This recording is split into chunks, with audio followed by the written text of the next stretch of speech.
This episode of the Culture Soup podcast is brought to you by L. Michelle Smith, executive and business coach.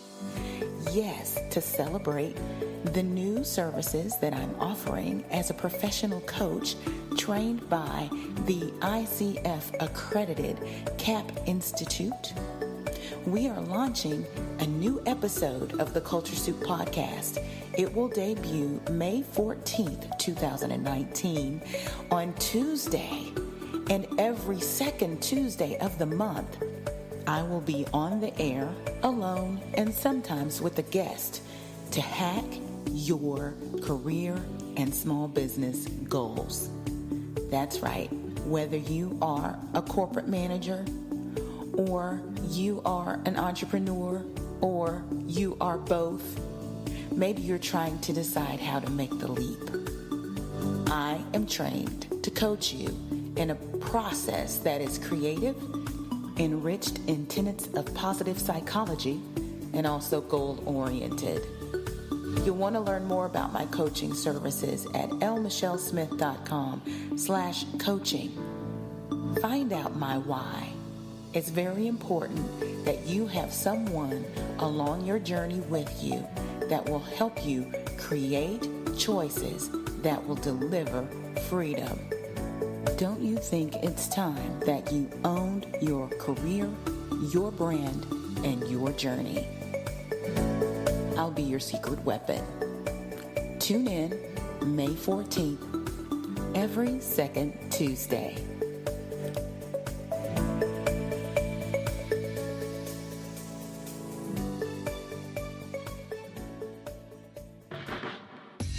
Hey y'all, this is Culture Soup, where tech, culture, and business collide. It's a podcast that spoons up everything hot from social media. I'm your host, L. Michelle Smith, and each episode we bring you some of the most notable and not yet notable thought leaders in tech, business, and culture.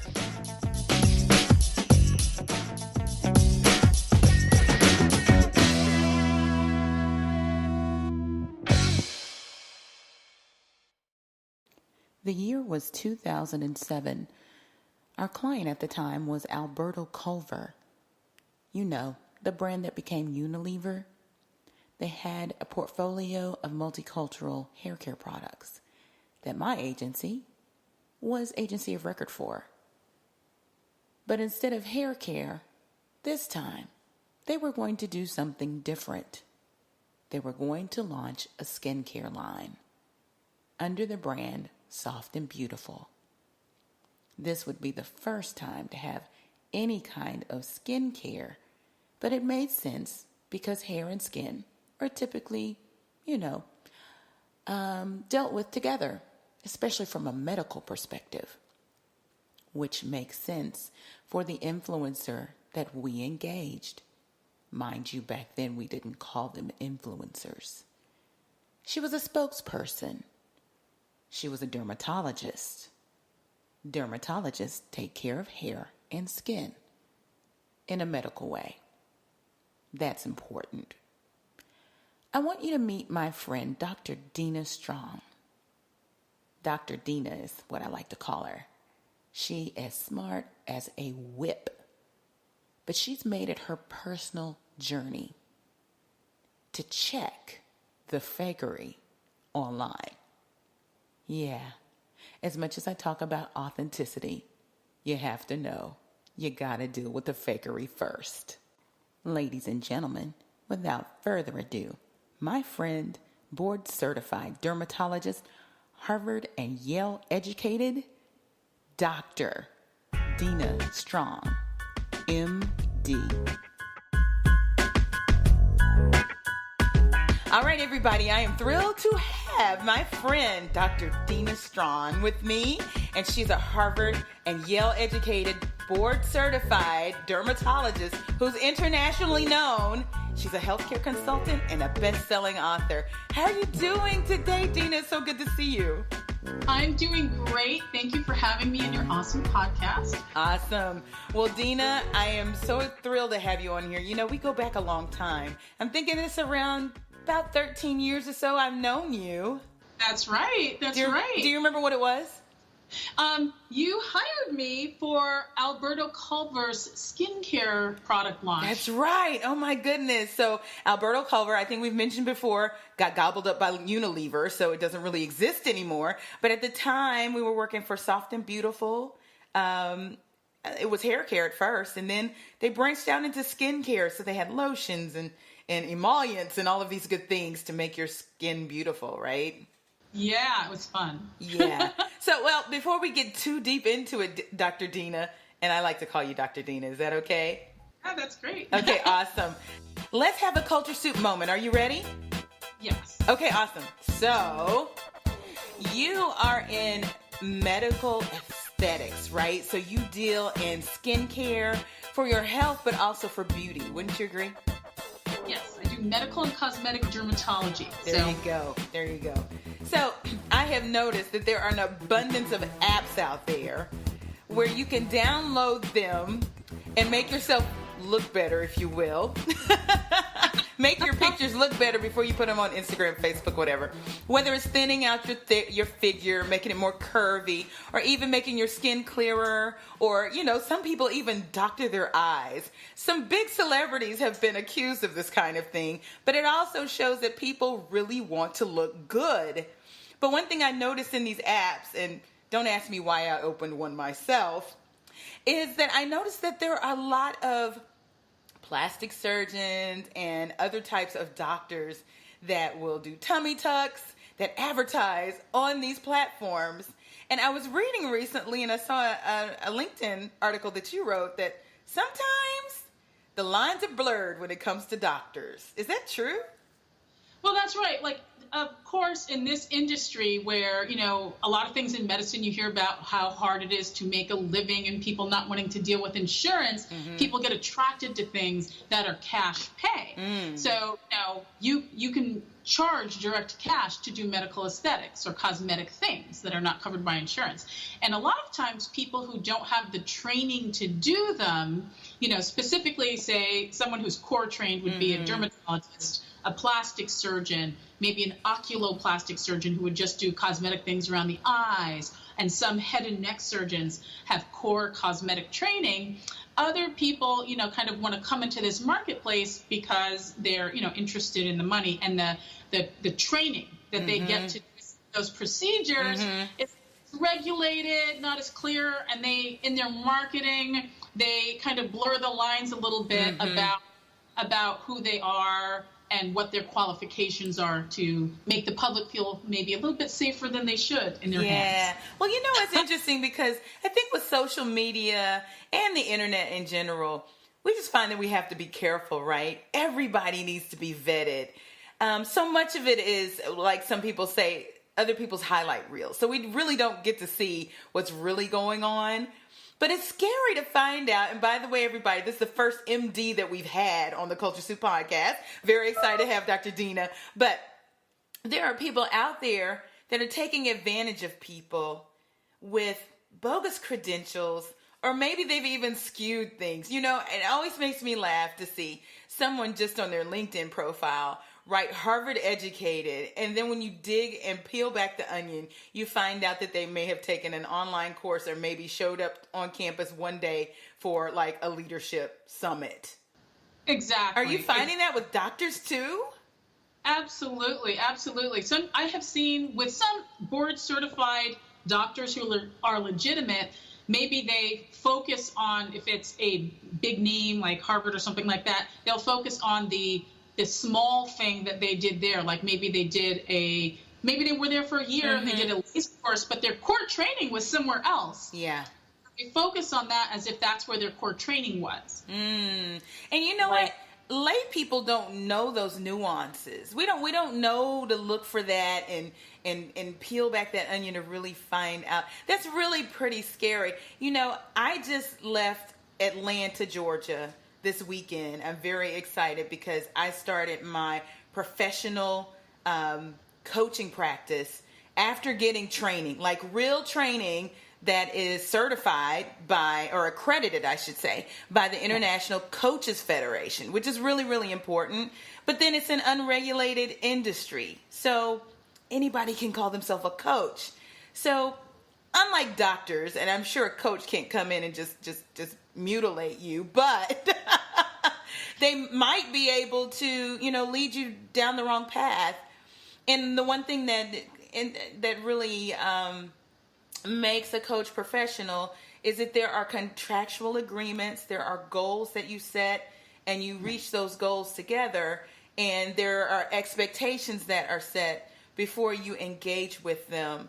I guess, without really checking on someone, perhaps they're out there giving advice that could get someone in trouble. And that sounds like it's minor compared to what damage a doctor could do. I mean, everyone has their lane where whatever you're doing, you want someone good. You don't want someone down the wrong path.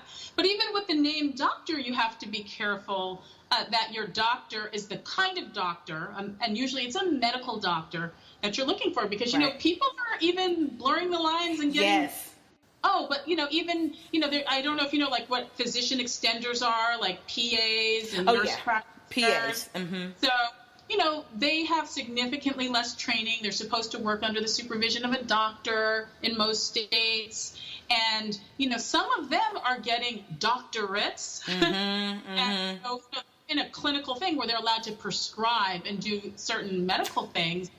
And then they're kind of highlighting their credential as they have a doctorate in medical science, which is not a medical doctorate. And so it looks like they're a physician, and technically they're a doctor, but really not supposed to represent themselves in a clinical setting as if they were a physician, a medical doctor. So patients have to be careful. And, some nurse practitioners are doing the same because they have a DNP, they're called. Yeah. Doctor of Nursing. And, that's not a physician. So they're allowed, they have a certain, what we call a scope of practice, which means the range of things you're allowed to do. But some people are blurring it a little bit so that when you walk in as a patient, you might call them doctor, and to themselves are saying, well, I am a doctor, technically, but you're not the kind of doctor that you are expecting when you go in. Gee whiz.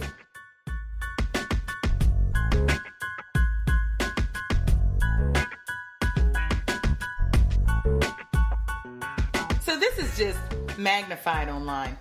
People were already doing it, do you believe? Yes, I believe it. Yeah. So, you have all of your wonderful credentials lined up on your LinkedIn page. You probably have it on your website and anywhere else you appear. Do you find that it's just absolutely necessary to put your credentials out there to just separate yourself from the ones that are out there, just huckstering or whatever you might call it?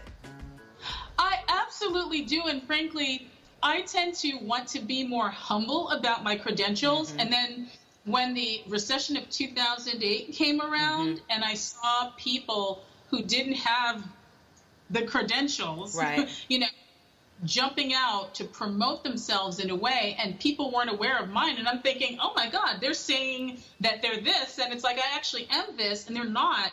And people are going to them. I actually had to dust off that humility and, own the credentials. That's why I put it out there now. In the past, I wasn't really that interested. And you bring up a really good point, because there are those gawkers online that see those of us that are pretty active on social media, and we're merchandising our work. And, it's imperative, because one, you need to be found, but two, people actually need to know that you're credible, and that the work that you do offline is what you're truly reflecting online.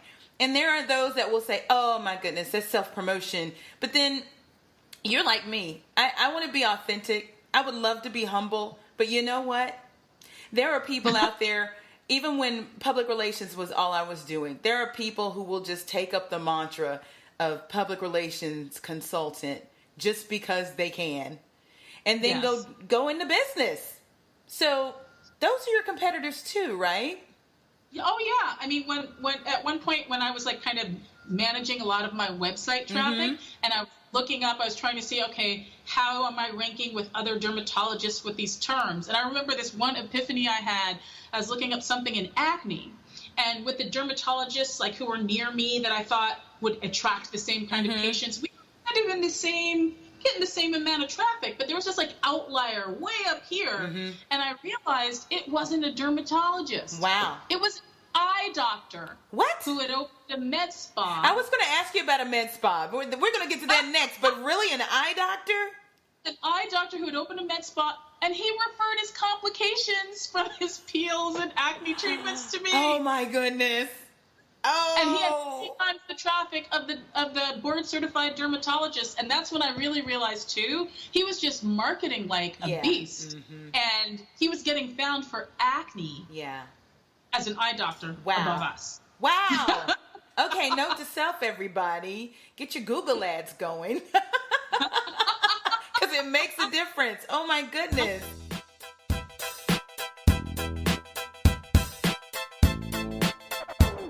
So let's talk about these med spas. I mean, you can get just about anything done in some of these places. I know people that go and get colonics, which, you know, is controversial. I know it's out of your realm. But are there services that you're seeing that are overlapping with the services that you give that maybe it's safer or probably more advised to go to an MD for? Yeah. So this is the issue with the med spa. It's called a med spa because it's more medical type treatments. And so someone is supposed to have a medical license who's involved in that. The issue with med spas, and some dermatologists, board certified dermatologists, plastic surgeons have med spas. There's nothing wrong with having a med spa. It's just that, one, when we think of spa treatments, and they've actually studied this, the public's perception of the safety of a procedure being done is increased. You think it's safer if it's in a spa versus in a doctor's office. The same treatment. Safer? That's the perception, because you wouldn't be able to do it in the spa if it weren't safe. That's what you think of spa as retreat, relax, drink. Nobody's getting sick or being mutilated. No, everything's nice here. Everything's easy and safe. So one, people just may not kind of be aware, as vigilant as they might be if they went to a physician's office for the same thing. And then a lot of people who are not core physicians, like I might market, I am a board certified dermatologist for someone to come to me, someone who is a family practice doctor, a radiologist, a gynecologist isn't going to market, I'm a gynecologist, come to my med spa, because you don't necessarily connect those with aesthetic treatments. Yeah, and probably wouldn't want to. Yeah. But they are allowed to have one. So a lot of times they will have a med spa, but nobody there, and not the most expert person really has that training, that formal core training in those procedures. They're allowed to have it. And sometimes the people that work for them are more experienced from them. So in the case of this eye doctor who was sending me complications, he had a med spa, and the most experienced skincare person, and that was really more the focus of his med spa.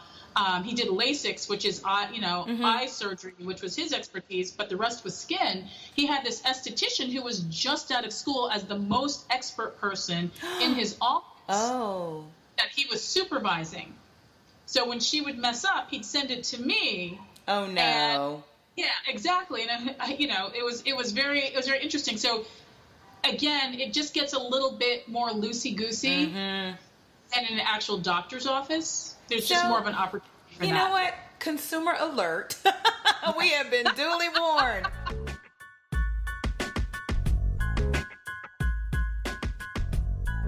Do you have any hints for us? Any tips on how we can watch out for these things? Well, absolutely. Because if you know what credentials are, I'd say, ideal or like the more standard, then it's very easy. So if you're looking for a physician, they're going to be an MD or a DO. Okay. And DO is just an osteopath. It's just a different type of medical doctor, both medical doctors. And if they're board certified means that after medical school, you did an accredited residency training program and you passed the boards, right? So that which means is you've the got board certified piece of yes, it. yes, Okay. yes. So, and that means that you're trained. That doesn't mean you're good, you know what I mean? But that's like, at least you know that that person was able to get a certain fund of knowledge. Yes. They were supervised by people who are already accredited, and they were able to make it through and, you know, do the training. You know, there's some standards, like you're supposed Right. to be exposed to certain things, Right. not just like, you know, boo-boos, you know, Right. board certification. It's like, And you raise a really good point. You know, I like to say doctors and attorneys alike, or any other profession, everybody didn't finish at the top of their class. So the good news is that we do have the internet. We can do a little digging, you know, to find out what's what. You know, sometimes you get some scrubs out there, no pun intended, who are out there trying to do doctor's work, you know, which is kind of scary when your health is involved. I was in your beautiful city of New York City, probably about a month or two ago, and I was feeling some kind of way, and it was the kind of way that I was familiar with. So I kind of knew what it might be, and I went in and I talked to the doctor. Is one of those, I don't want to name the name of the place, but kind of an urgent care place. And they're like, okay, well, we'll take your insurance and all this good stuff. So I signed in. They called me back, and this guy recommended this procedure. It wasn't an MRI. It was some type of X-ray type of something, because he was trying to say that I had kidney stones. Well, I'd had those a long time ago, and I know what those are like. But then he prescribed some medicine to me and told me to come back the next day. And the medicine was something that you typically would prescribe for a man. Let's just put it that way. And I knew enough to at least question. And I didn't go by and get that medicine at all. And turns out, by the time I got home, back to my doctor, and took the test, it was exactly what I thought it was. Yeah. I mean, urgent cares have become very popular because ERs have closed down, and people work so much. So there's been this sort of drive towards convenience culture. Mm-hmm. So you don't always get the most precise thing, and they're not really trying to build a relationship. Mm-hmm. So it's sort of churning through. I mean, they can have value. You know what I mean? Yeah. If you are in a pinch, and sometimes convenience is great, but you have to be careful. But honestly, I felt like they were just trying to rack up the bill, because as it turned out, I didn't have a copay. I didn't have any of that. They probably got a bit from the insurance company, and I was gone. But they were going to turn it into coming the next day and get all of these tests and all of these things done. And I was like, and then that prescription, man. Like, really? You're going to give me what?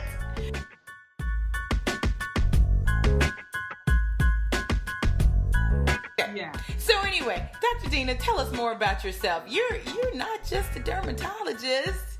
You're into a lot of things. Last I checked, you were writing a book. I think that's out there by now. It's a bestseller. And you're doing an internet show and working on websites. Tell us more about that.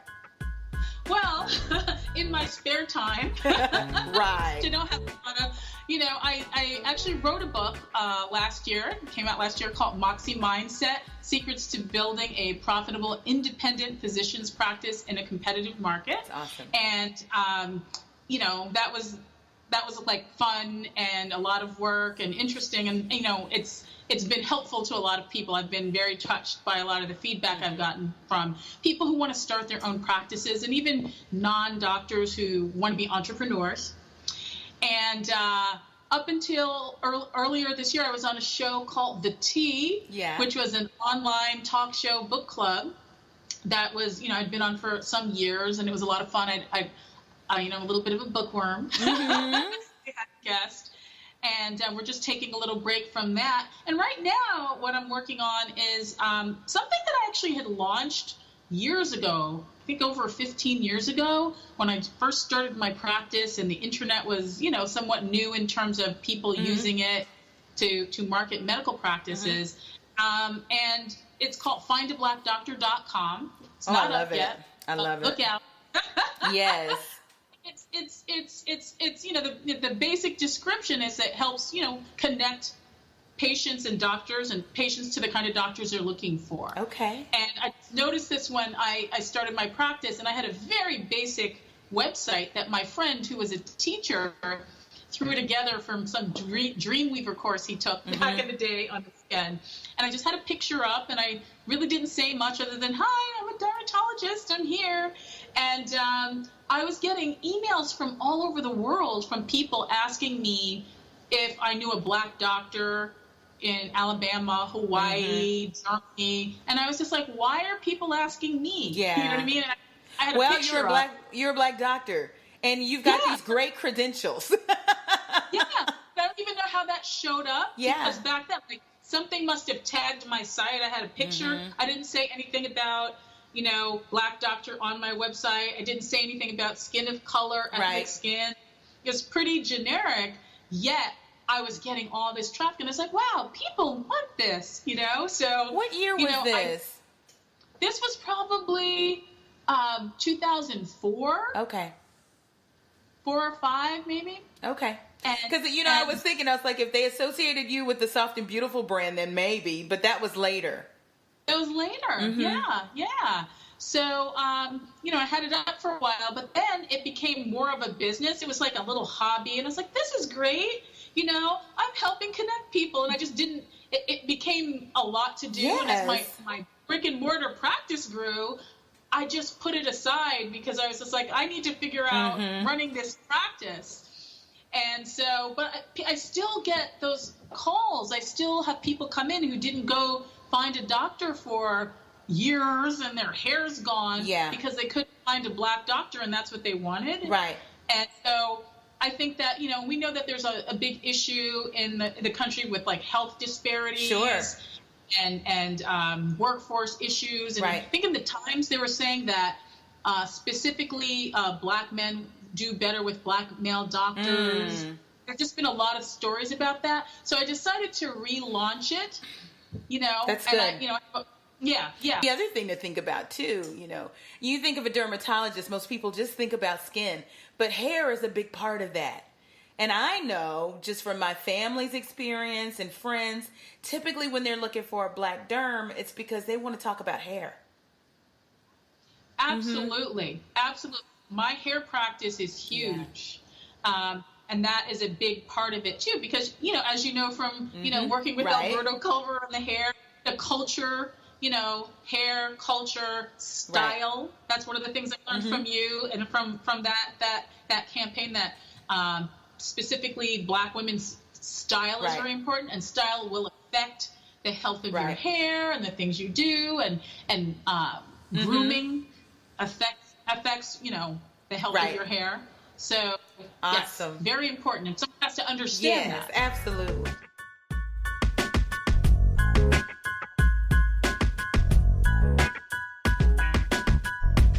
Well, Dina, is there anything else you'd like to add for folks out there? Maybe even for just cutting through all the fakery that's online when it comes to doctors.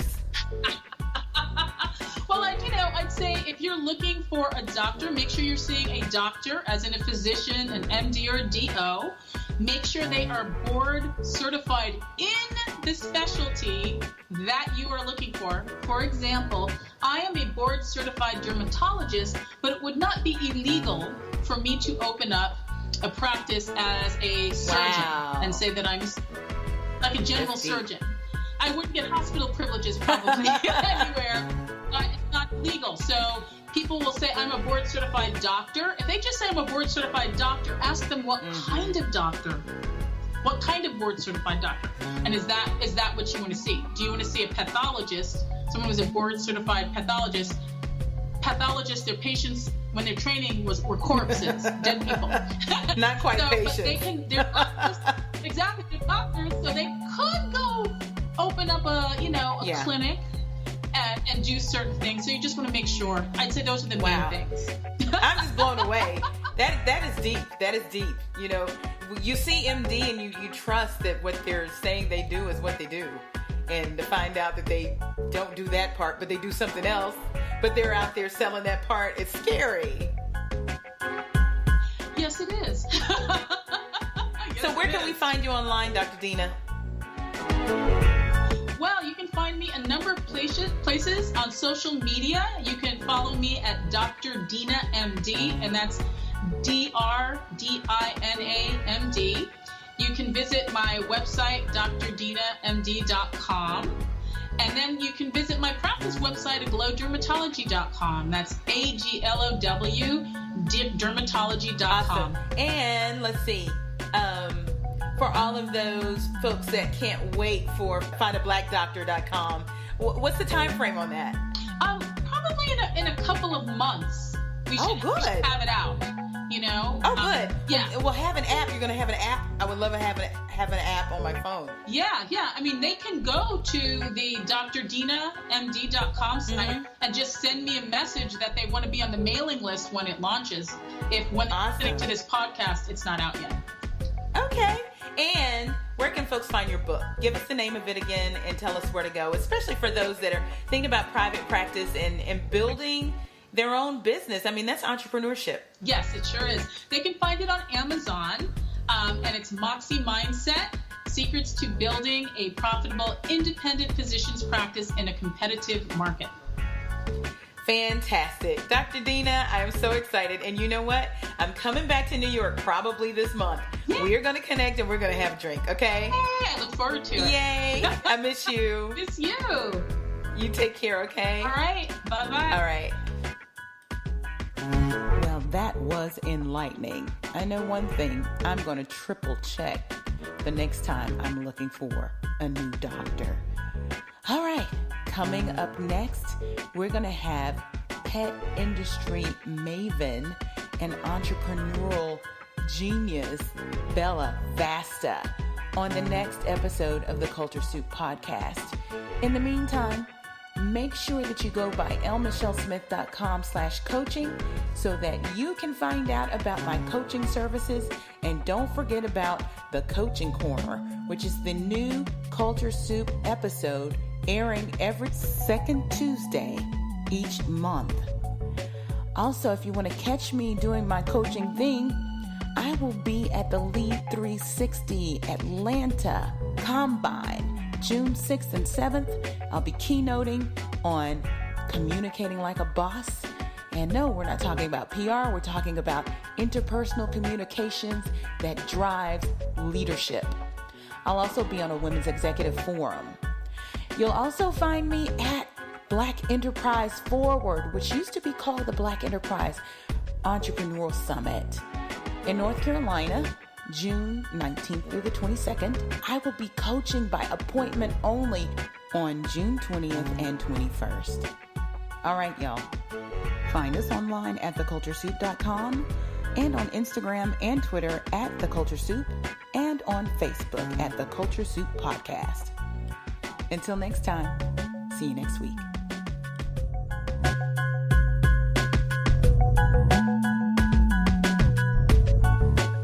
The Culture Soup Podcast is a production of No Silos Communication.